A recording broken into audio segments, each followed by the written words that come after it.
everyone. This is day 47 of 365. I cannot believe how fast the days goes. Especially when you are busy, you're working, you're happy, you're at peace, whatnot. Okay. So as you can see, I'm home right now. I'm sitting in my bedroom. This is my back wall. I haven't decorated it at all because I just wanted clean minimalistic bedroom. Some part of it, my bedroom, you must have seen it through reels.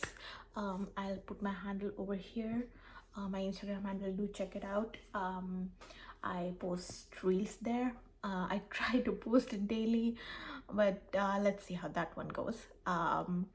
So today I'm going to speak about something which I've seen a lot as a trend, as people maybe feel actually that way, and I don't know what's the reality, but based on what I've seen, I would like to share my own experience.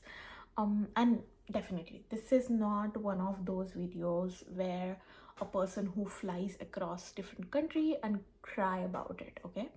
I have had my fair share of cries, of missing my family, missing my dog, missing my boyfriend, all of that. The visa processing, the documentation, the jobs. Even when you're perfect fit, you can't because you are not citizen of the country.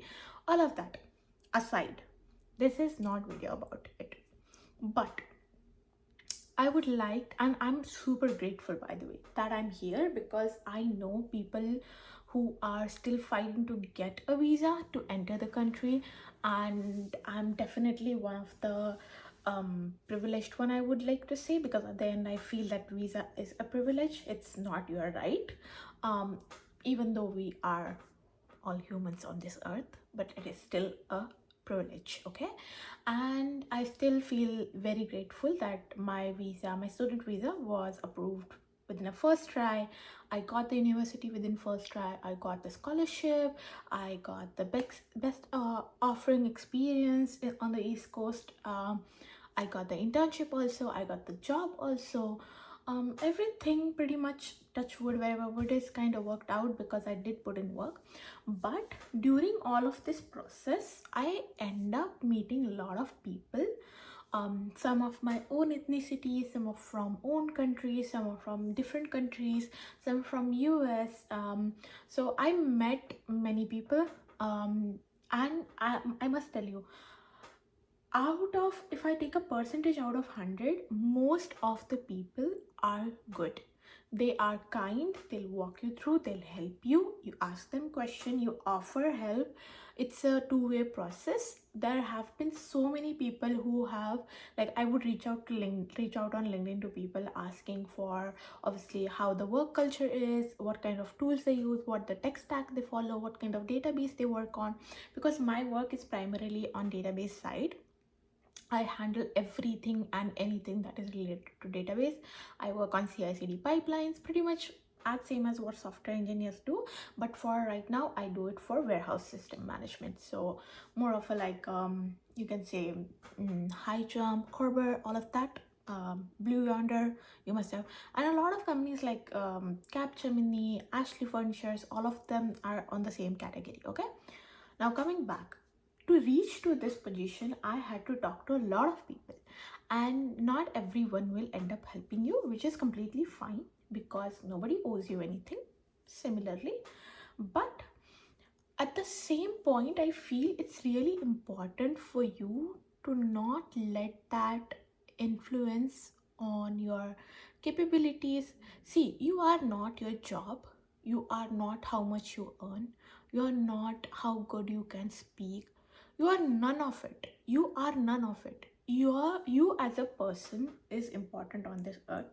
I completely understand that people have this mindset that, oh, parents shouldn't teach their kids that they are extraordinary, because nobody is extraordinary. Everyone is just ordinary, and they do ordinary stuff and they just live life. But let me tell you, you are extraordinary. If you are putting work, you are achieving things that you look forward to, you are extraordinary. No, do not let anybody belittle you and your dreams at all. irrespective of whatever your dreams are, even if it's achieving one that course, crossing that one finish line, doing that one marathon, skipping that one, anything. Do not let belittle people, like, do not let people belittle you at the end of the story, because I'll tell you a couple of stories that has happened. And by the way, none of it I talked back. I just walked away with a smile. I'll just let you know the stories and you can judge it for yourself. I remember 2023 September. I landed pretty late in September because I wanted to spend some time with my family. It was festival back home, and I knew it that I won't be visiting my family anytime sooner after coming here. So I was a little late as compared to other people. Everyone started orientation, and I directly went for my first class, and that was like a first week of it. And I write medium blogs a lot, so I end up like writing vlogs, how my experience was as a first class and all of that. And on LinkedIn also I post. In general, I like being on camera. That's something I have noticed. So, and I used to post before even coming to US, so that is not something new for me. So I was on the road going for a run. It was a little bit rainy day, and a senior walked up, and I knew this senior because I we had a conversation when I was back in India. And that time she helped me through like a couple of stuff because she used to work in certain organizations that, like, under the university, they have certain work culture that they help the upcoming students to like find housing, or to just get used to around and all of that. Okay. And it's very common in here for any university, because people are coming from all across the world and they don't know everything that is supposed to be known on a first day after landing. And not everyone have someone here, just like me. I don't have anybody here. So they are kind of helpful. But the comment that she did mention to me, that was very striking for me. She was like, oh, you just landed, this is your first week, you will lose spark soon. And I was flabbergasted, but I did not let that affect me. I just smiled and walked away. By the way, my spark did not lose. It's been 3 years, almost 3 years now. I'm still happy, still doing the best I can, still achieving things, still connecting to people, still as same as I was. In fact, better than the 3-year-old, past 3-year-old version of me, by the way. First scenario. Second scenario, I'll tell you. I got this invite, a dinner invite from one of the corporate office. This was something, I got a scholarship from university, and I was voluntarily like presenting some of the organizations in that conference, and it is a really huge conference. I do not want to mention the name because I do not want to defame the conference itself, because it's a really good conference and everyone should visit it, so I don't want to mention that. But one of the organization that came there, they so it's like a 3 to 4 days of conference, and it's very common that corporate people ask you to join for post dinner. And I attended like 3 to 4 dinners, or in 4 days I attended 3 dinners. Two of them went really good. It was a like 20 to 30 site of people, and it was a huge, I met so many people, I talked to so many people, I talked to CEOs, CTOs, and all of that, from like companies like Apollo, and that was a great time. But there was one organization who I met. Now the only thing is that the person who invited me for that dinner was my alumni, like my school's alumni. So I was not aware of the organization a lot because I never heard of them before. It was like a mid-size organization. Then I did my research and I went for a dinner. Now the person who was there, like CEO of that organization, by the way, he started asking me questions, and I was answering the questions, and these were very chill questions, by the way, like, oh, what's your, like, what do you want to do, how is your family, all chill, because dinner sessions are like a chill. They are not interviewing you, it's just a connection making thing. And suddenly he said to me, by the way, this is the same ethnicity guy, okay, same citizenship, by the way. I don't know what current situation is, but born and brought up in India, okay. He goes ahead and says to me, "Oh, you're gonna go back. You're not gonna stay here. You're gonna definitely go back." And I was like, I don't know how to reply to that. I just said, I know I will stay here. I just said that because obviously I have a certain amount of visa. I don't know what the future holds, but I'm not a quitter. I'm not a quitter. And that was coming from like a what 50-year-old guy, by the way. So that was off-putting.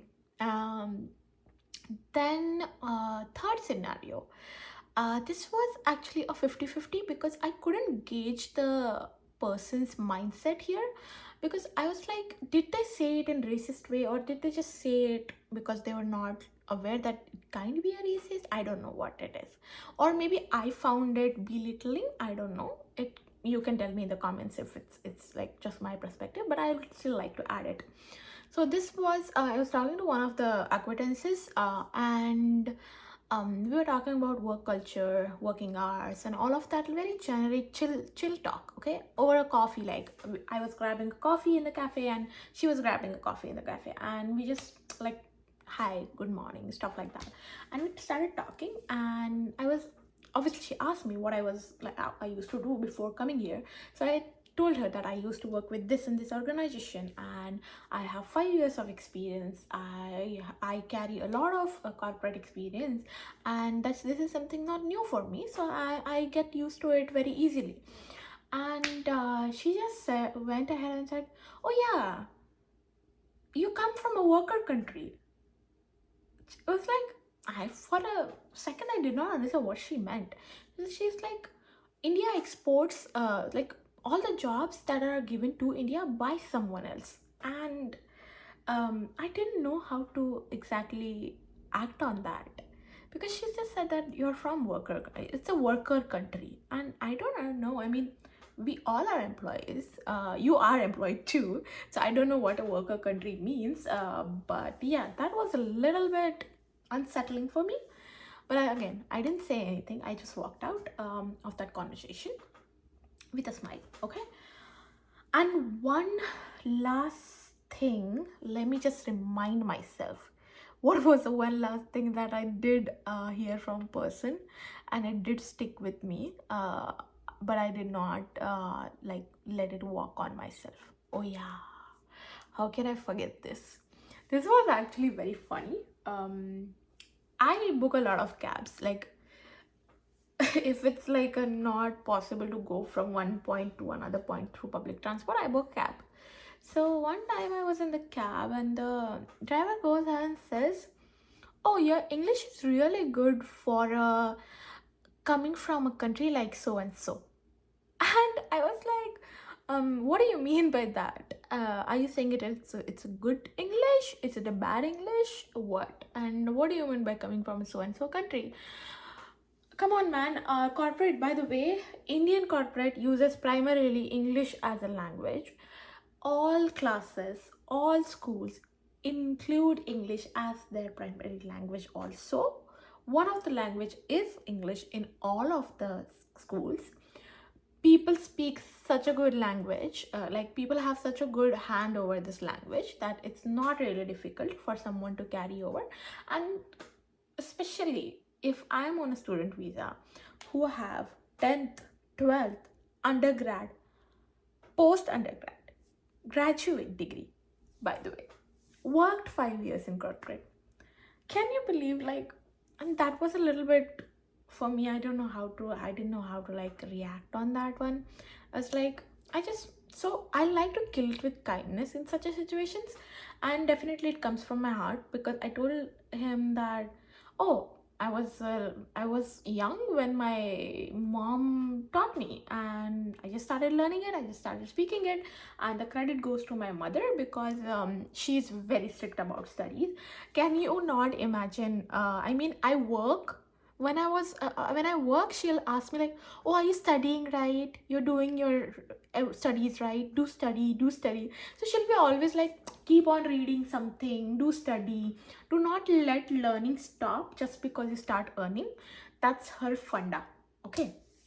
So The moral of all of these scenarios is just to tell you that not even a single cell in my body ever will ever doubt myself. Never ever. No one can break me. Not now, not ever, never ever. If I put my mind towards it, I am going to achieve it. My dreams may change in middle because that's life, but no one can break me at any point just because they can be harsh towards me. So this is what thick skin you have to kind of grow when you're like not in, forget about moving countries, man. Even if you're in own country, it's on crazy level deep rooted that people will say bad things to you. Unfortunately, being kind is considered as generous these days, and which is absolutely less than a bare minimum. But yeah, so you kind of have to grow a thick skin if you are someone who wants to do stuff like this. Hope this helps, and do let me know in the comments that how I can help you more, to share my own experiences so that it helps you. Okay? And I'll see you tomorrow. Bye bye.